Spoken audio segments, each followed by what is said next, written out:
From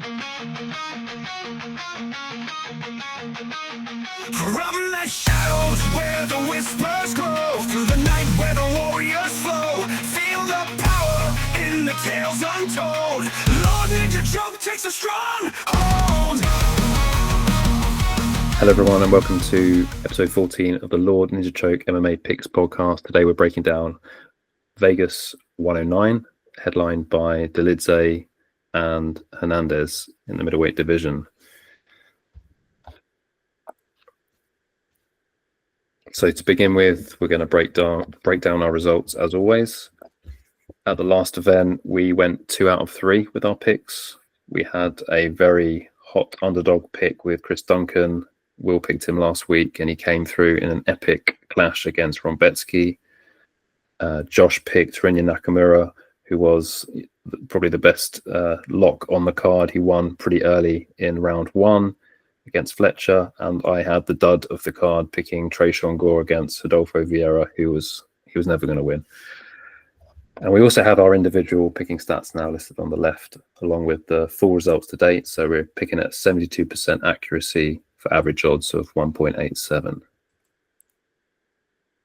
Over to you, Will. Yeah, really happy with how that card went. The Chris Duncan stance was, I think that's probably one of my favorite bets I've ever won. Just because the way that fight went down, like every exchange, I was just cheering for him. And obviously, you got to remember it's like 4 a.m. local time for me. I was commentating it in a Scottish accent. I was quoting Braveheart. It was great. I was really in my Scottish roots there. I think I'm like 1/16 Scottish or something. So I definitely felt it in that moment.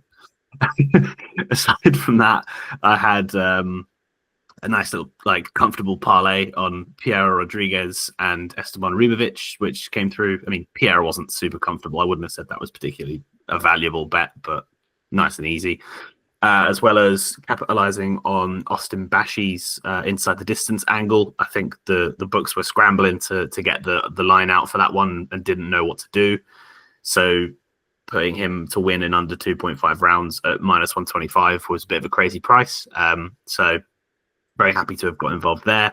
I also rolled the dice on Nora Cornell and that fight to not go the distance. That didn't work out very well. I also rolled the dice on Tresean Gore. And if I'm honest, I feel really disappointed with that one because I got the hard part right. My analysis on Gore's grappling defense and the angle of Rodolfo Vieira would not have grappling success or should not have grappling success was spot on. So was very happy about that. But then Tresean Gore forgot how to fight. Well, Tresean Gore can't fight. So yeah, that was a real oversight on my behalf. Overall staked 9.25 units and won 3.18, so 34% ROI. Very happy with that. In a really good streak at the moment. I think I've got the last 5 picks on the podcast correct, which if you're superstitious means that this week I'm going to lose. But feeling good, doing really well.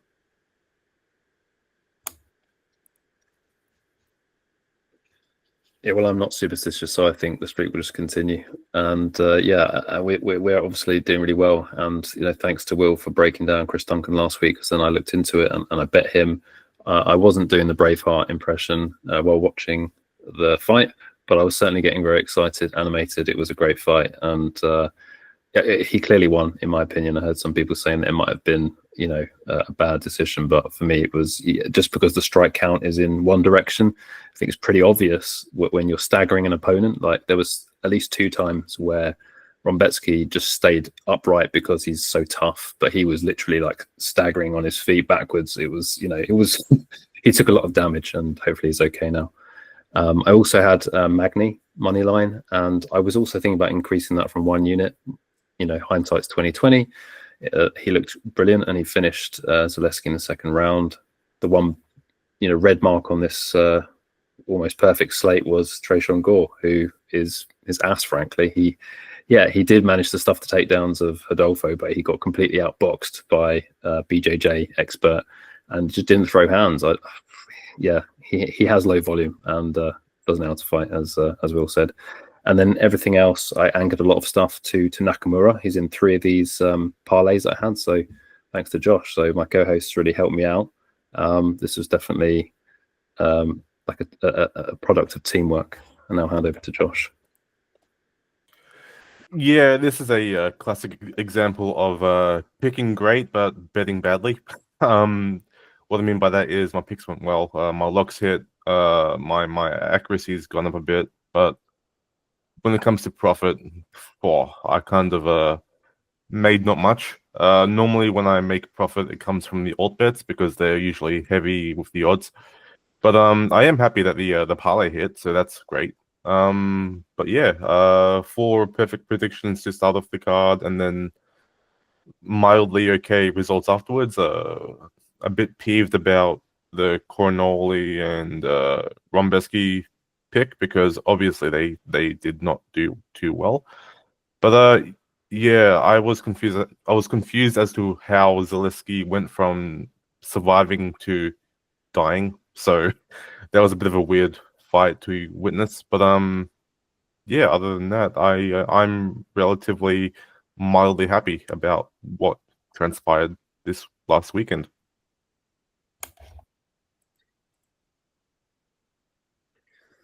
So yeah, this is the card coming up on Saturday. Guys, what do you think about this? From my perspective, from betting perspective, it wasn't very attractive. A lot of the lines are pretty juiced, so that means there's not really it's big favourites, and they seem to have on surface value seems to have got most of the favourites in the right places. Generally speaking, there should be some upsets, but it's quite hard to find them. What do you guys think? Maybe go to Will first. Yeah, honestly, not a whole lot to say. This just feels like a card that they've put together to keep the roster happy. Like they need to get their contractors paid. They need to give them work. So they've given them work. It feels like most of the favorites here are just going to rack up another one and get the opportunity for some more highlights on the reel. That doesn't really fill me with any excitement as a fan. And as a bettor, it also doesn't because like you say, pretty much all of the favorites are justified here, but stylistically or just caliber wise, not a lot of them are trustworthy. Like I'm not against parlaying like relatively large favorites in like a double, but I don't trust any of them really. So you won't see me parlaying multiple people on this card.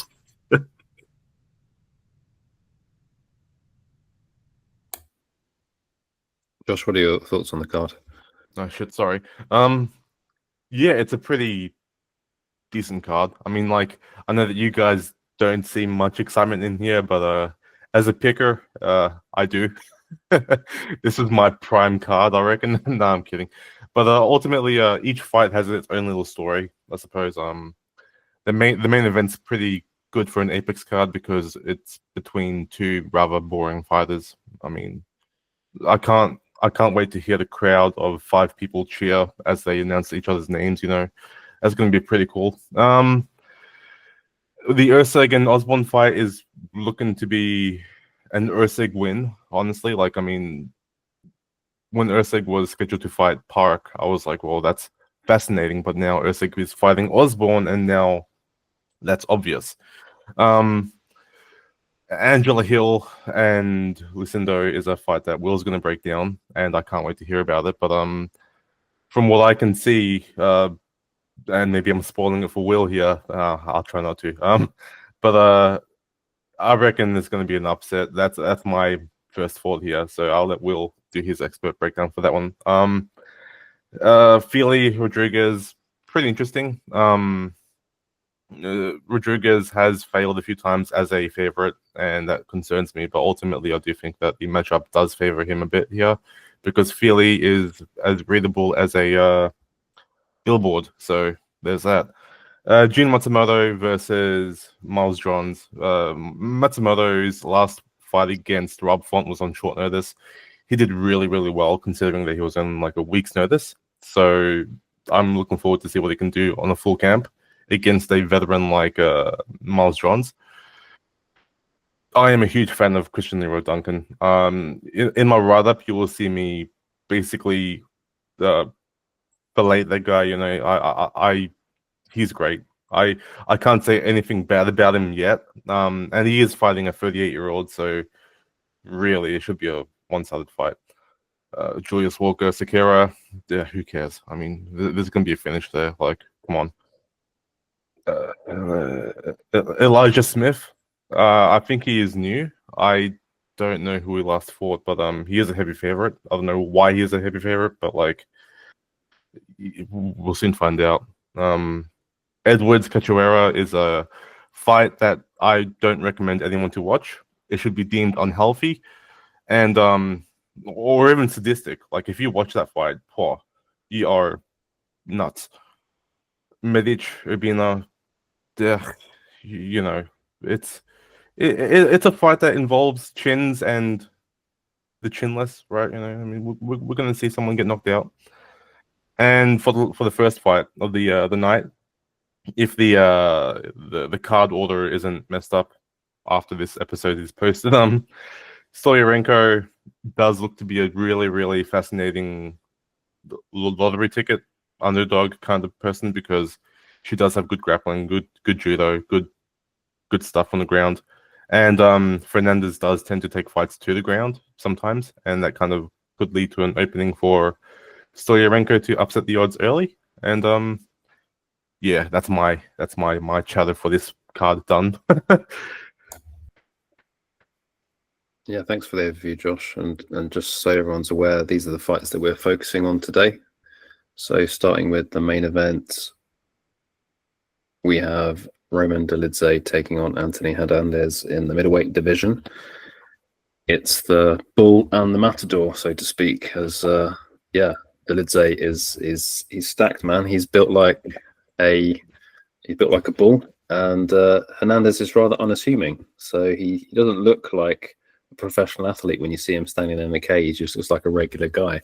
But that is extremely deceptive because he's been a killer in the middleweight division. So here you see their records. Dolidze is 15-3, whilst Hernandez is 14-2. And in the UFC, Dolidze has a record of 9-3, while Hernandez has a record of 8-2. So experience-wise, both in total and specifically UFC records, it's like pretty close, like 9-3, 8-2. You know, it's really close. And the difference being streaks. So Hernandez is on a 6-fight win streak, I believe, and Dolidze is on a 3-fight win streak. That's right. 7 fights, sorry. Hernandez is on a 7-fight win streak. The last time that Anthony Hernandez lost was to Kevin Holland back in 2020. And the last time that Dolidze lost was just last year. He lost a majority decision to Nasruddin Imavov. So yeah, this is a clash of two kind of quite different styles, even though they have similar skill sets. So Dolidze is originally of a grappling background, but he's kind of low volume in terms of his output, striking and grappling. And Hernandez is also a grappling background, but he's extremely high output, both striking and grappling. So you can kind of see where I'm going with this. Like you've got the high output guy, and this is a 5-round fight, and you've got a slightly lower output guy who has been 5 rounds, but he's never put up huge numbers. In terms of like level of competition, I would say that Hernandez has the better record, but it's fairly close. I mean, I think Dolidze has beaten some of the best middleweights out there. So Dolidze has wins over Jack Hermansson, Kevin Holland at middleweight. I know is not great. Marvin Vittori is a stalwart of the middleweight division, so he has some good wins. But I think Hernandez has better wins overall. So he's beaten Brendan Allen, Michel Pereira, Roman Kopylov. Some of those haven't aged so well, you know, especially Pereira and Kopylov. He's beaten Edmund Shabazian, Marc-Andre Barrio, Josh Fremd, and Rodolfo Vieira. So I think on the whole, Hernandez has beaten the better competition. He has this cardio style. The way I see the fight going is that it's probably going to be quite close early. We saw in Hernandez's last fight, he dropped round 1 to Brendan Allen. And in the fight before that, when he fought Michel Pereira, he actually got wobbled by Pereira, and Pereira unleashed a barrage of strikes against him. So he is vulnerable on the feet. He's not like amazing on the feet, but he moves a lot and he's got good output. He's got a decent jab. I think that Dolidze will be live, you know, potentially to put some damage onto Hernandez early, but as the fight wears on, he's going to struggle with the relentless sort of takedown pressure from the Hernandez side. So I think, I can't really see ways that Dolidze can win this over 5 rounds. I just think if it's a 5-round fight, it's going to be 3-2, more likely 4-1, or just complete domination by Hernandez. I think Dolidze's best path to victory is to go for early damage. He's much more powerful striker, and he can definitely hurt Hernandez on the feet. And also, he is dangerous. He has a lot of submissions on his record, so he's dangerous from the mat. But I think Hernandez should be able to, as long as he's wary of the submission threat, he should be able to navigate that. So yeah, I mean, thinking about the odds here, currently, I believe that Hernandez is something like a -300 favorite, and Dolidze is like a +280 underdog. And I mean, I don't know. I kind of think the odds are a little bit wide from a money line perspective. It's hard for me to really say which side has the value. I think probably the value side is Dolidze, but I don't know if I could really back him, to put my money on him, because I don't think there's a lot of value. I think it's probably I think Fluffy Hernandez probably wins this 7 out of 10 times, right? So there's not a lot of value currently. So that's the way I see it. I don't have like a very deep analysis on this. I just think it's a 5-round fight. If it was 3 rounds, it'd be super interesting from a Dolidze perspective. I think Hernandez should mind his P's and Q's at the start of the fight.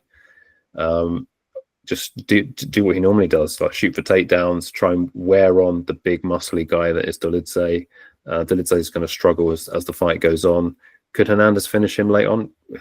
Hernandez finishes everyone late on, so not many people survive against Hernandez. I'm just trying to see who's actually. Brendan Allen took him to a decision, but that was 3 rounds. Before that, Fluffy had finished his previous 4 opponents with either a choke or ground and pound late. So round 3 against Marc-Andre, round 3 against Shabazian, round 2 he choked out Kopylov, and round 5 against Pereira. So it does seem likely that Hernandez could get a late finish here, round 4, round 5, sub or ground and pound. And that's my breakdown. I'm pretty confident in Hernandez to get the win. So I've gone for a 3 out of 3, and maybe I'll hand to Josh first. What are your thoughts? Yeah, so I'm going to try and tackle this a bit stylistic and analytically. So bear with me here. I can't really break this down odds-wise because that's not my forte. Dolidze, he needs to keep this fight standing. That's a bit obvious. He has the wrestling and grappling chops to try and mitigate the takedowns of Hernandez early, but because the fight is taking place in the smaller cage, it usually favors the aggressive wrestler because it means less time to back an opponent against the cage. We are likely to see Dolidze fade in the later rounds, not because Dolidze has bad cardio by any means, but because Hernandez's pressure and pace is that unique and that aggressive that he will eventually succumb, or he, as in Dolidze, will succumb to exhaustion in the championship or main event rounds. Dolidze's striking is likely to keep Hernandez at bay only because it is rather aggressive. Dolidze does tend to throw caution to the wind, and he does not only strike in high volume, but he also strikes at awkward angles. A lot of hooks, a lot of shovel uppercuts, a lot of things that can be a bit hectic and a bit chaotic, especially during the first 2 rounds. If Dolidze is smart, he will be the one to do all the pressuring because you cannot wrestle on the back foot. We hear this all the time from Dominic Cruz, from Daniel Cormier. It's physiologically impossible to wrestle whilst you're being backed up. So if Dolidze can pressure Hernandez and keep Hernandez on his back foot, his chances of winning skyrocket for as long as his cardio holds up. One counter I see from Dolidze that is going to be mildly effective, and I say mildly because it could be or couldn't be effective, is the knee. Dolidze has a good switch stance knee, so basically he strikes from the lead leg or the rear leg, or the rear knee, lead knee, whatever.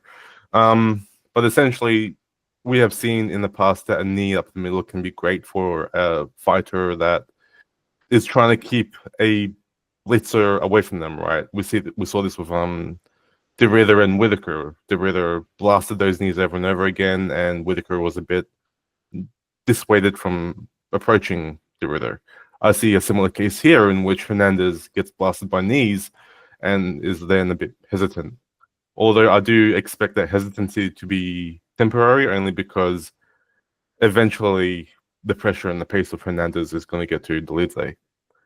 Now, the only drawback for any knee or any counter knee from Dolidze is that it has to hit at the pointed end. Otherwise, if it's too flat, that could lead to a takedown because you can't really defend a takedown on one leg, and already your knee is already caught by the wrestler, right?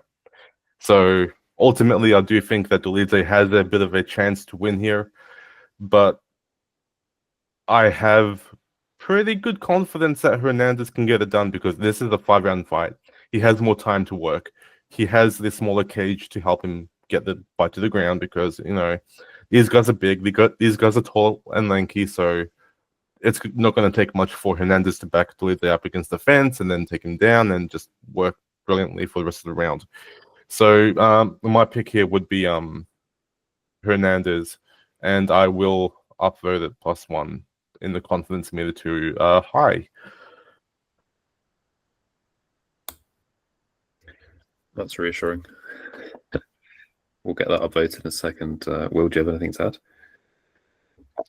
Yeah, just to really make it 3 for 3, really. I agree. I think Anthony Hernandez has a style that is so difficult to deal with. He's a guy that I have really seen the benefit in. I'm always somebody who gravitates towards people who weaponize cardio, something I say all the time.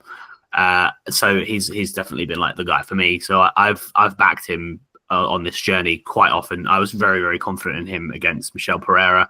I just generally just have a lot of good things to say about that pressure wrestling and that pressure game. It breaks so many guys, and you can definitely see it breaking Roman Dolidze, especially across 25 minutes, as you've both pointed out. The only real sort of thing I can say on the return here, and this is coming from somebody who has been a massive hater of Roman Dolidze and has pretty much tried to bet against him whenever it's been appropriate. I've never really been a fan of the guy, except at his debut, funnily enough. But Dolidze is dangerous. He has the ability to pull a win out of his ass out of nowhere. I remember backing Jack Hermanson against him and feeling like an absolute genius, was very confident in my read there, and 99% of the fight looked just like I thought it was going to. But then he locked up like a calf slicer and used it to reverse position. It was, I had to take my hat off when it happened. I was like, actually, to be fair, that's a great finish, despite the fact that it cost me money. And maybe it's the bias of that, but I do just I find I'm very cautious around fading Roman Dolidze just because I do think he actually has a real finishing based skill set. I know we haven't necessarily seen it, but he's fought Marvin Vettori twice in his last 5 fights, and that we all know how durable as hell that guy is.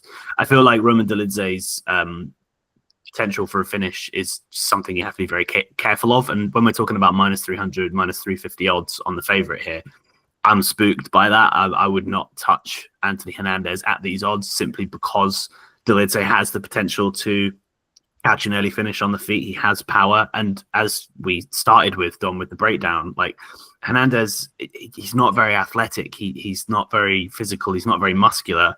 And he has had a lot of issues with body shots. And, we mentioned those knees of Dolidze. I could see a world in which he gets caught with something on the feet early when everyone's at their best and not fatigued. But also at the same time, in the early couple of rounds, I could also see Hernandez making some sort of mistake on the mat. So really, in conclusion, Anthony Hernandez isn't going to find himself anywhere safe until about round 3, when Dolidze's tired, his muscles are hurting, and he's sapped of his energy, and also they're a bit sweaty, and the submission or the finish on the feet isn't really going to look very likely. But for those first few rounds, Hernandez is going to have to mind his P's and Q's for 10 whole minutes, which is just a very stressful and like sweaty situation to be in for a minus 350. So it just doesn't make sense for me to consider betting Hernandez here when, despite the fact that skill set wise, this is an easier fight for him than maybe some of his recent ones. This is his most dangerous opponent that he's maybe ever faced, apart from Kevin Holland. So yeah, buyer beware. But Hernandez is definitely the pick. And from a pick perspective, I do +1 it as well. But from a bet perspective, I think people probably do best to stay away from it.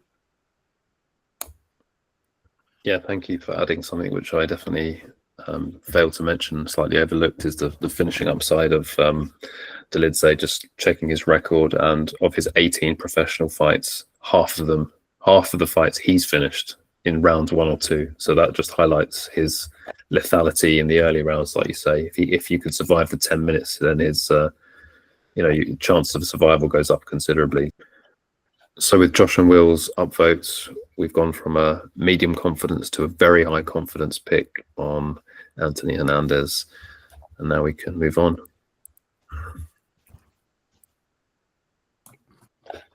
All right, here we go. This is like the Super Bowl to me. This is two of my most profitable fighters in the last few years going head to head. So I love it and I hate it at the same time.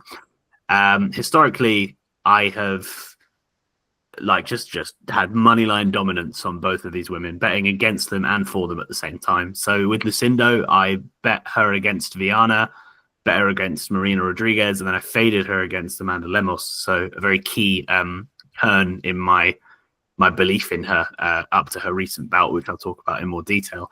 And then in terms of Angela Hill, I bet her against Gomez, bet her against Pinheiro, bet her against Souza, and then I faded her against Ricci. So yeah, I know when to hold them and when to fold them against these women, and I think I'm like 7-0 in their last 3 and 4 fights. So feeling pretty confident on my read on both of them, and I have hot takes here, so I'm quite excited. So the big sort of talking point for me and how everything regarding this fight stems around is that I think people haven't done their due diligence when it comes to Iasmin Lucindo. She was obviously viewed as a prospect coming in. She came in and she fought Yasmin Uregi, who also super prospect in terms of women's MMA. Unfortunately, has no chin. What a real shame. But Uregi is like top 5 if she has a good chin and doesn't get cracked. Lucindo lost that fight, but looks decently competitive. It kind of was one of those weird ones where, despite it being a debut, you were seeing 2 top 15ers before your very eyes. And they're both very young, so maybe the future's bright. They go on to give her 3 very generous fights against Brogan Walker, who I think she won tough. Like who the hell is Brogan Walker? Poliana Viana, who is one of the worst women to ever do it, and Karolina Kowalkiewicz, who, as much as I love her, she's not her best anymore. She's kind of like fighting for dear life against anybody she faces, really. So 3 good performances from Lucindo, and she did look relatively dominant in all 3. And it's like, okay, cool, we've built this woman up. Let's give her a step up in competition. She gets Marina Rodriguez. Now, in these 3 aforementioned fights for Lucindo, she's grappling. She's showing top position dominance. And so you think it's absolutely beautiful, great matchmaking. Marina Rodriguez is notorious for being awful at defending grappling. So just go in there, score the open goal, and win. She lands those takedowns and she wins with those takedowns, but boy, does the gap in skill on the feet look bad. And Marina Rodriguez hurts her. Marina Rodriguez seemingly does damage with every single shot she had the opportunity of landing on the feet. She just didn't get too many of them because Lucindo wanted to clinch with her.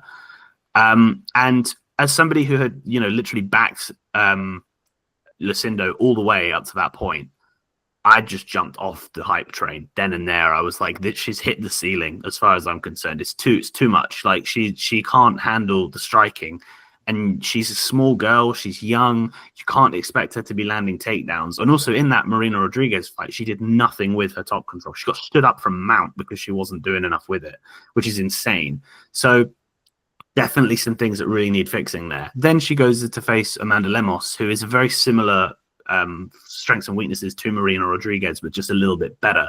And I thought this is the time to fade, because if Marina Rodriguez is giving her fits on the feet, Amanda Lemos could put her out.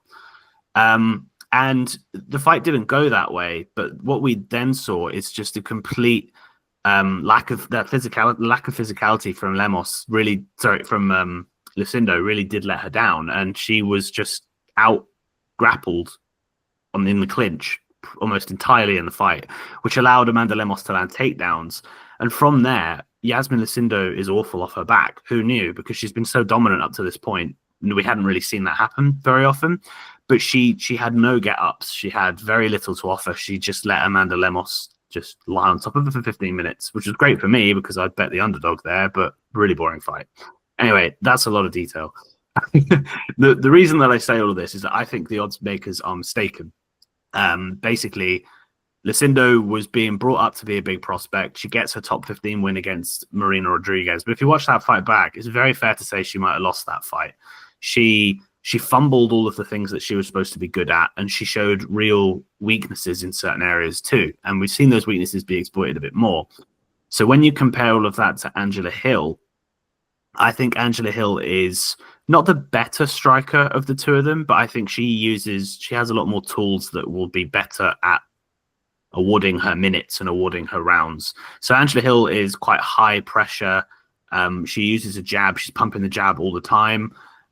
She just has more busy hands, whereas Lucindo likes to circle sideways and use cheap kicks and side kicks and like a very kick-based approach.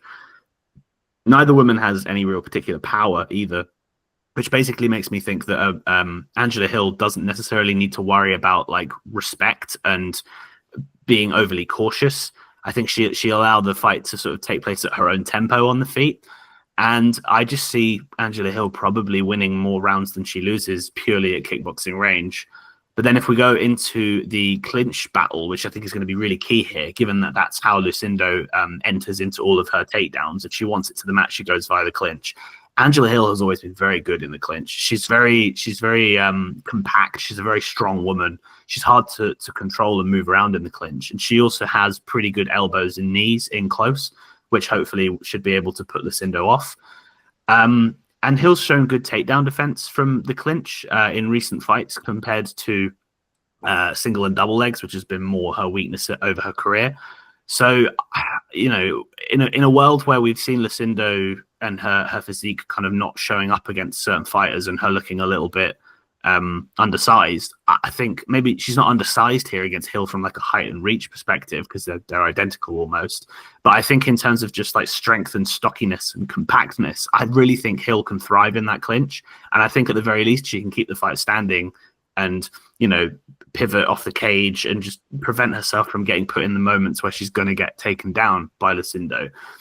And if Lucindo can't land takedowns, where does she win this fight? Because I don't think she confidently wins it on the feet, and I don't think she wins it in the clinch itself. So yeah, I think that so much of this betting line revolves around people thinking that Iasmin Lucindo is going to have top control time over Angela Hill, and you know Hill's not great there. If you want to beat Angela Hill, you take her down. I know that, but I just don't know where the confidence in Lucindo's takedown game comes from because she couldn't handle Lemos. I think Angela Hill is equally good, if not better, in the clinch than Lemos. I just don't think that angle is there. So there's also the argument, as we saw off the last fight against Lemos, Angela Hill's grappling is improving. If they're in the clinch and Angela Hill's winning the clinch battle, why wouldn't she take her down herself? Because Angela Hill likes her grappling these days, and she's not got bad top control. And we've seen Lucindo's top control is not great either. So if both women land takedowns, I think Angela Hill could actually be the one to win more minutes with her top time because Lucindo's get-ups aren't very good. So yeah, I can kind of talk myself in circles with this one over all of the various aspects because it's a very multifaceted and MMA-based fight. But when I think about the striking, the grappling, the clinch battle, and each fighter's skills and weaknesses in the dominant and the inferior position in all of those realms, I come away thinking Angela Hill is better in more than she's worse. So I really don't understand why she's the betting underdog here. I know she's 40 years old and Lucindo is young. Lucindo can make improvements, but she fought 5 months ago. You know, like there's not going to be that many improvements being made in a short amount of time, I don't think.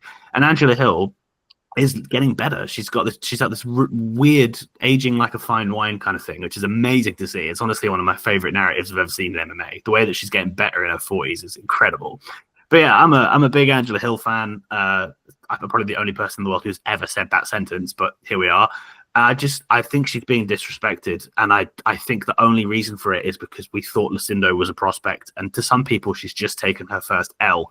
But if you watch the Marina Rodriguez fight and the Amanda Lemos fight back to back, you will look at Lucindo very differently than how the books are perceiving her here, and I do not think she should be the favorite stylistically. And so the underdog pick for me is absolutely Angela Hill here. The underdog bet for me is absolutely Angela Hill here. And I'm more confident in this one than just saying this is have a chance. There's a chance she loses, have a go, throw some money on it. This is not a sprinkle. I think that Angela Hill should definitely be like minus 150 at least. So yeah, quite bullish on it, but Angela Hill is definitely the pick for me. I'll put it at a confidence of a 2 because it's not a lock. We're not talking about a minus 300 that wins 7 out of 10 times. But yeah, Angela Hill, 2 confidence, get the bet in. I love this. Josh, do you want to go first? I mean, I would, but I think Will said everything. Like, I have a whole list of things I was going to say, but as Will was talking, I was like, okay, he said that. Yep, he covered that. Yep, okay, I got nothing else to say. So, Dom, take over. I got nothing here. Yeah, no, I think Will's done a very good job. He certainly helped convince me because I, for one, don't like necessarily betting on women's MMA very often. I don't mind the higher level fights, but I've always strayed away from the lower ones. And it's good that we've got the goat of betting women's MMA here to help us guide us through this arduous journey. So yeah, I mean, before I came on, I obviously I knew that you were interested in Angela Hill here, so I was trying to like find the angles for why Lucindo might be a favorite, but it is pretty hard to do because she did look really bad in the Lemos fight. She got out physicaled, as you say. So I can't really dispute that her record is not very good. I mean, yeah, Brogan Walker, Poliana Viana. I would actually slightly dispute Carolina and Marina Rodriguez. Well, Marina Rodriguez was on a real big downturn. So that, I don't think it's like a huge controversy to say that she was definitely, on her way out. But she actually has wins over, Mackenzie Dern, Yan Zhaonan. So her striking is very high level, and that is as you rightly described, that was the main issue for Lucindo. She couldn't handle the striking of Marina Rodriguez, but the minute she got her to the ground, it was like, it was game over. As we know, Marina Rodriguez has no ground game. So I just think like it's, whilst it's a split decision, I think Marina Rodriguez, it's okay not to be as good as her on the feet because she is good on the feet. Like I remember her when she first came in the UFC, she beat Hebaz, Michelle Waterson, Gomez. Like she was like starching some of these girls. She was good. And admittedly, the reason people forgot about that is because she was just getting grappled by everyone. The reason she lost is because Lemos grappled her, Jandiroba grappled her, Jessica Andrade grappled her, and then Lucindo just followed the game plan, and then eventually she got finished by Julian Robertson. So I don't think like it's that bad as you described it to lose to Marina Rodriguez. So that I don't want to like put too much stock into that, but I think that you're generally right in the sense that Angela Hill was better than Lucindo on the feet from what we've seen. I've watched a bit of Hill tape from her last fight against Souza. She was like jabbing her face off. She looked brilliant in round 1. I think the issue for me is that obviously Souza's a much more powerful, more physical striker than Lucindo, but I think Souza might have had a good case for winning that fight. She definitely was landing some bigger shots, and Hill was slowing down as the fight went on. The numbers show that Hill outlanded Souza, but from a scorecards perspective, it was a split decision. And then I don't necessarily put much weight into what the media and the fans think, but the fan scoring and the media scoring was heavily in favor of Souza, which that does mean something because you can look at other fights that Hill has had, and she was, in split decisions, people have clearly sided with her. So, there is a case for Souza to have won that fight, and that only points at Angela Hill is 40, so I mean she may have a declining gas tank, but I think overall I'm definitely convinced on the Hill side. I can't really find strong arguments against betting her, and the last thing to do is I can't +1 this because I still need to do a little bit more research, but I just Josh, you going to +1 it? Yeah, absolutely. So Josh has given the +1, and that's a medium confidence on Angela Hill. And Will, have you got any final thoughts or words? Yeah, I think it's a fair point calling out that Souza fight. I bet Hill in that fight, and I do agree. I scored it for Souza. I thought it was pretty clear. It was a close fight, so you couldn't necessarily call it a robbery, but I thought it was actually relatively simple to score, and that it was 2-1 to Souza. Yeah, the gas tank narrative for Angela Hill is a fair one, but I think it's the first time we've seen it, and historically she's been really good over 15 minutes. Is that age, or was it a mixture of age with a small decline, but mainly Souza's style? I think that Souza had her like hunted. You know, she was backpedaling. She was trying to get her wrestling going off the back foot, and she was just generally trying to avoid those power shots. And that's one of the most exhausting positions to be in MMA when you're frantically circling and trying to fight for your life. I don't think there's any world in which Iasmin Lucindo on the feet has Angela Hill running for her life and frantically shooting takedowns. So I'm willing to gamble at this stage that Angela Hill's cardio is not depleted like we think, and that it was just stylistically that Souza fight specifically. But yeah, that is probably the one area that if Angela Hill does lose this fight and her cardio does let her down, that would be the unfortunate risk that I'm taking. But I don't think that puts me off the price tag at all. At the end of the day, I said I think Hill should be around -150. So there are ways she can lose, but I just don't think the odds are right, basically. All right, this is my fight to break down, so bear with me as I chat about this one. It's a relatively simple fight to even imagine happening. Like I reckon most of us can kind of picture what's gonna occur. But anyway, I'll try my best to make it fancy. Fili is coming off a loss against Malky Costa. He's also coming off a somewhat controversial win against Cub Swanson. It was a really close fight.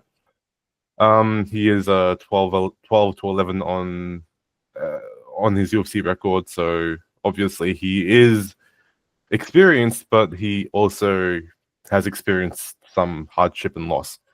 When it comes to forward pressure, he does succumb to it pretty easily, and that's going to be pretty prevalent in this fight because Rodriguez does pressure a lot. He does like to get into his opponent's face and wrestle a lot, so I do expect Fili to look or move as he did against Cub Swanson. And what I mean by that is a lot of lateral movement, a lot of circling around the cage, a lot of sloppiness, because whenever Fili does get pressured, he kind of breaks down a little bit. He doesn't really fight as cleanly as he should. The great thing about Fili here, or somewhat great thing, is that he should be able to defend some takedowns from Rodriguez. And what I mean by that is because he is taller and longer than Rodriguez, there will be some variance or some variation of takedown that he can defend, namely the single leg or the front body locks, because he can balance, right? I mean, it's going to be hard for Rodriguez to make him lose his balance because you can't lift him because he's just going to post off the leg or, find balance somewhere. Or you can't take him down for a single leg because he can just hop to the cage and use the cage's leverage. So I do expect that in some takedowns or from some takedowns from Rodriguez, Fili is going to defend him and keep the fight standing. The bad thing about Fili, though, is that despite his knockout potential, I mean, his nickname is Touchy, so obviously he has power in his hands, right? That's the whole story behind him. He does load up a lot. You can see him almost think about a strike by moving his body to strike, and that's never great because if me or Dom or Will can see him set up something, then obviously the fucking fighter can, right? Like, holy crap. And when it comes to a longer reach fighter, you don't want to see them load up because that means they have a bigger body motion to strike. You want to see them kind of employ an MVP style of striking where their hands are low and all that unorthodox stuff.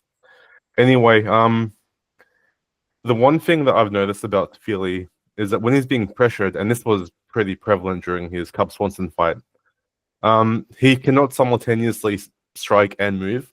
He goes through certain stages of like thought and movement and whatever. So essentially, he can move, he stands square, he switches stance to strike, he strikes, then he moves again. It's always that sequence whenever he gets pressured by like a pressure fighter, really. So I do expect Rodriguez to use that as a chance to counter a strike of Fili's with a takedown. So there will be openings available for Rodriguez in this fight. The one thing that I'm always cautious about, though, that I'm always a bit iffy about, is that a wrestler is going to get kneed to the gut. And maybe this is like PTSD from the Rob Whittaker fight, because that was a brutal fight to watch. But really, a knee up the middle from a taller fighter like Fili is always going to be very advantageous against a shorter, wrestling-focused, pressure-focused fighter like Rodriguez. So I do expect their knee to once again find its way to break my heart and hurt Rodriguez here. So that's going to be a bit of an attention grab for me. Like it's going to make me look and see if it's going to land or not. Right now, when it comes to Rodriguez, I mean, we have seen him dominate.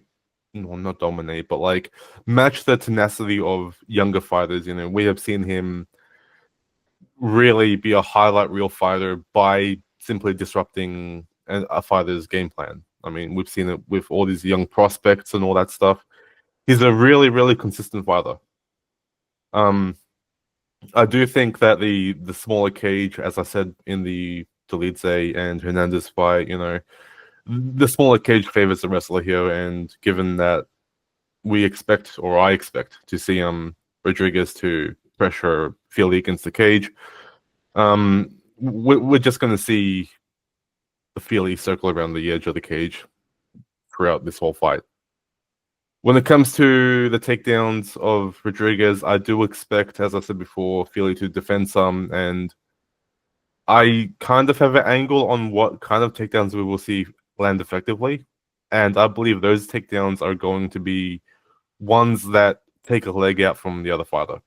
And so, ankle picks or back control, mat returns, or whatever, anything that can essentially swarm or overwhelm Fili here is going to work, because traditionally, if Fili stands square and straight on against Rodriguez, he is going to see those takedowns coming, and he's going to dig underhooks and turn that fight around and reverse position and whatnot.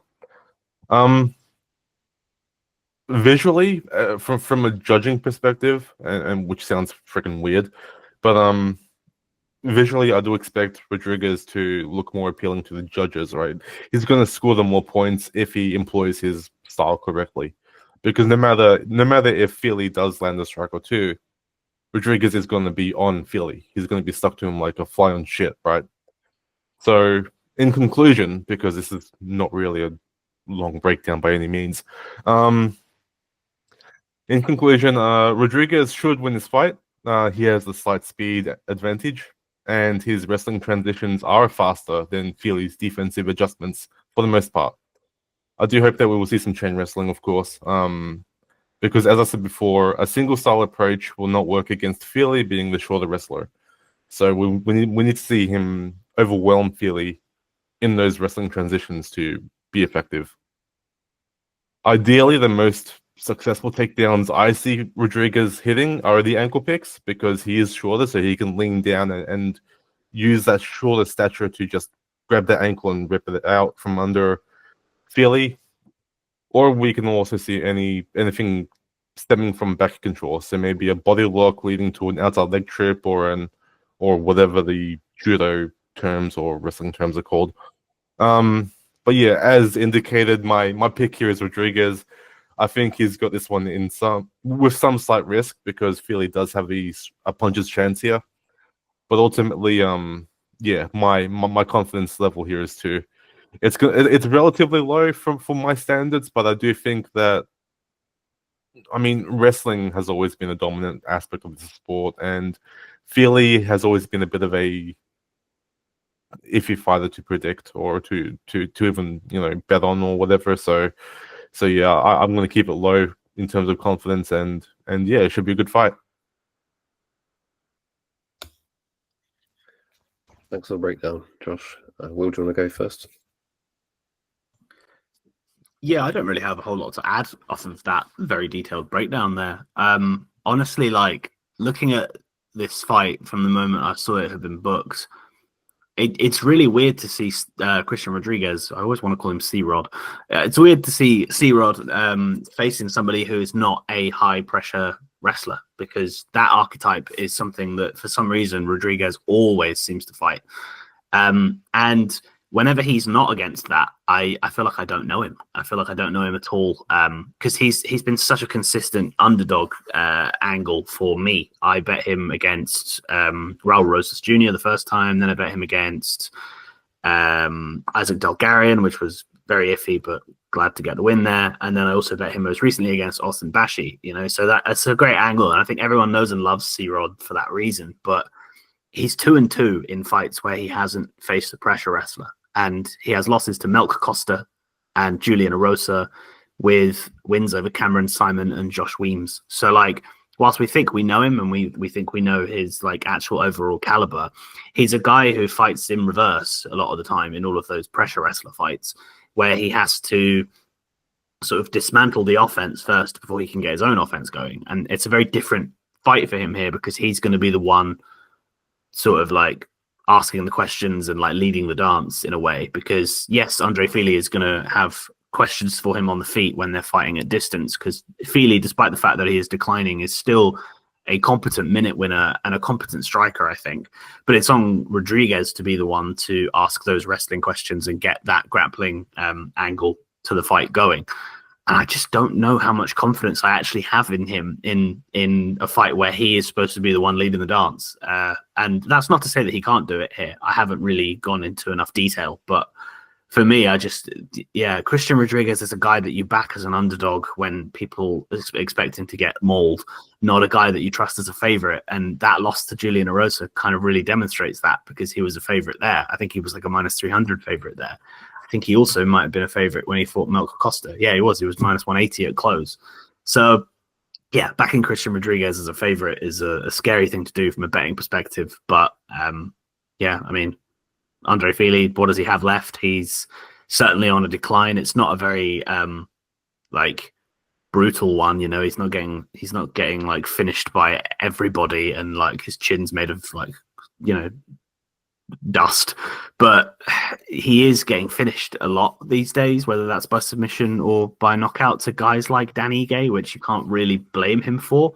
I don't see C-Rod putting him away, that's for sure. I don't think Christian Rodriguez knows how to finish a fight against anyone. I could be wrong about that, but he's not much of a danger, really, is he?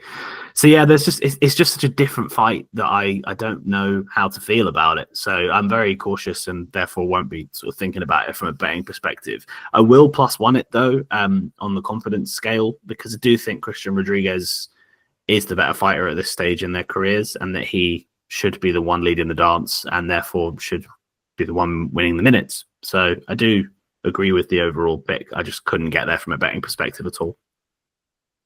So yeah, I'm also going to +1 this pick. So we've gone from low to high confidence in C-Rod. And for me, it's just a case of try not to overthink it too much, because yes, I I went and checked the odds while you were speaking, Will, and every time that C-Rod is a favourite, he loses. So he was an underdog against Bulgarian, he won. Then he fought Erosa and he was a minus 240 favourite and he lost. Then he was a plus 215 underdog against Bashi and he won. And then he was a favourite, a minus 210 favourite against Melky Costa, and he lost that. And now he's a dangerous minus 250 favourite against Andre Fili. So, but I don't think like that means anything. Basically, I think it's circumstantial evidence, and I think the last point you made is probably more accurate. That Fili is at the tail end of his career. He's 35, while C-Rod is trying to carve his career in the UFC now. He's only had 8 fights. So yeah, I think essentially it's a vet versus prospect. Still a prospect is C-Rod.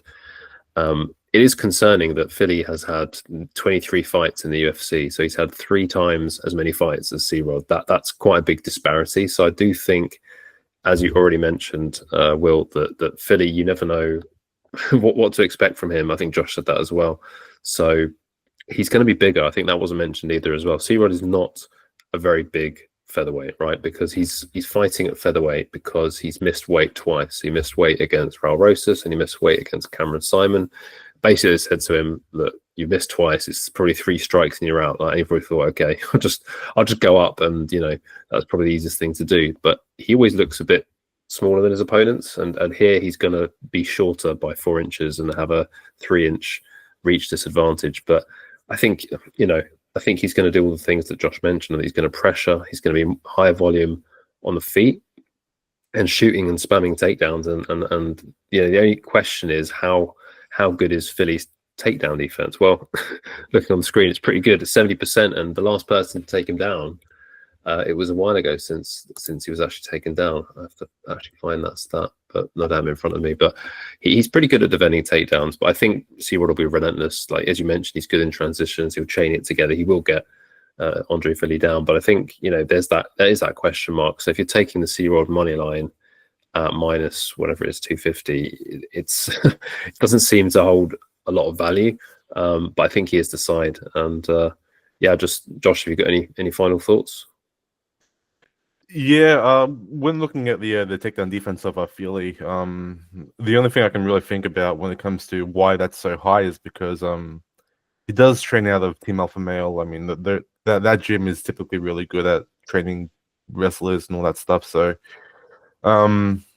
I still stand firm by my belief that the chain wrestling style of Rodriguez is going to be challenging enough to test that 70% takedown defense rate of Fili. So that's all I got now. Yeah, I found the stat I was hunting for. It was on my screen before. The last person who took him down, according to UFC stats, was Nathaniel Wood, and that was five fights ago. But yeah, I mean, people haven't necessarily been trying to take him down. Actually, it's been more that Fili's been doing the taking down. He took Swanson down twice, took Melky Costa down actually. So yeah, I think he will give up takedowns, and it's just a matter of C-Rod staying in control, which we hope he does.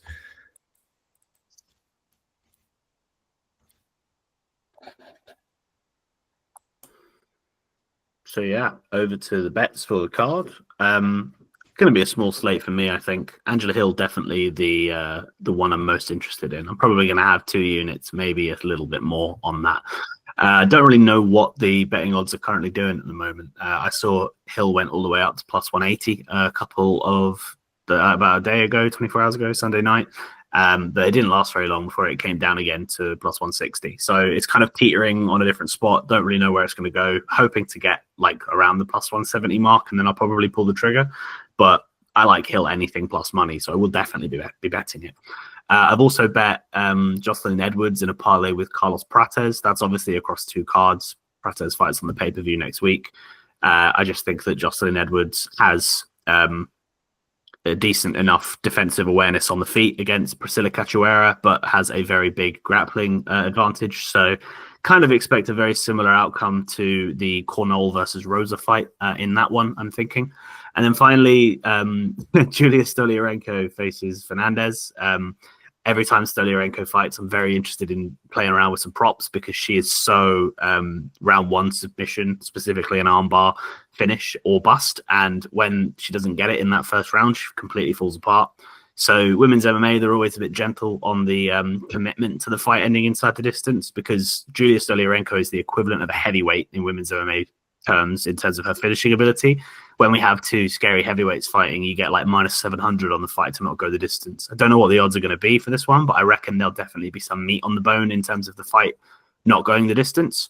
So you could either just play that straight, or you could mess around with a Stoliarenko in round 1 or Fernandez in rounds 2 or 3. So yeah, there's options for that one, hoping to get some sort of a bettable line there, but that's just me sort of spitballing. But yeah, it's going to be a small slate for me. That's probably the only angles I'm going to have.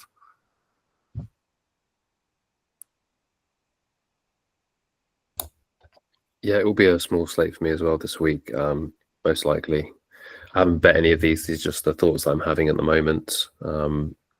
Yeah, I think I think Dolidze is really tough, right? So he's generally, I don't think he's been finished many times, if at all. I have to check that. I think he's definitely not going to be. I think it's unlikely that Dolidze could be finished early. I think more likely Dolidze would be due than finishing early. So I do like the main event to go long. I don't know whether it will go into round 3 or round 4, but probably going to be quite a lot of juice on it going long, I reckon. So you probably have to look at starting round 4 to get any decent odds. That's why I put that here. I'm not necessarily going to bet that. And then the other option is to bet Fluffy winning as it goes long. So you can either do a single game parlay, or you can get this prop Fluffy in rounds 4 or 5 by decision. If that was plus money, I'd certainly be interested in it. I think that adds a lot of value because that's probably how he's going to win if he wins. Then Urseg against Ode Osborne inside the distance. I think specifically sub is the way I was envisioning that Urseg would beat Ode Osborne. But I think Urseg I think has a good chance to sub Ode Osborne because he's much better grappler. I think Urseg has a lot of submissions on his record. I think that it could be a case of knocking him down and then finishing him by sub, or it could be he could get ground and pound finish. So I'm thinking more like the inside the distance probably offers some value. Ode Osborne has been known to gas out, especially in round 3. So that's just, I think that was just an initial lean that I had. Have to look into it a bit more. We did talk about Hill and Lucindo, so I'm definitely probably going to change this into just backing Hill money line, I think. Although it wouldn't surprise me if the fight went to a split, so maybe I'll sprinkle that. I'd put that here because I think it's funny because I think Hill is notorious for going to split decision, and Lucindo has got, well, her last fight went to split. So yeah, I think that's it for me, and let's hear from Josh. Yeah, as usual, I don't have much here. I got Rodriguez via points. That's a speculation. Like I don't know what that's going to be in terms of like odds or whatever, but I will make that bet once a sports bet wakes up. And usually I make a little tiny parlay for the podcast episode. This week it's going to be fights ending in KO, and that's I reckon Walker, Sakara, and Medic Urbina are going to end in the KO. So the odds are probably going to be shit, but like this whole card is as nightmare fuel as possible for betting, I reckon. So yeah, that's my betting slate. So that brings us to the end of episode 14. As always, we really appreciate all the support. Any comments, likes, subscribes, we love all that stuff, and we're going to keep doing this. We're back next week, and we're looking forward to breaking down the next event, which is UFC 319, isn't it? It's going to be a banging card. So yeah, see you on the next one.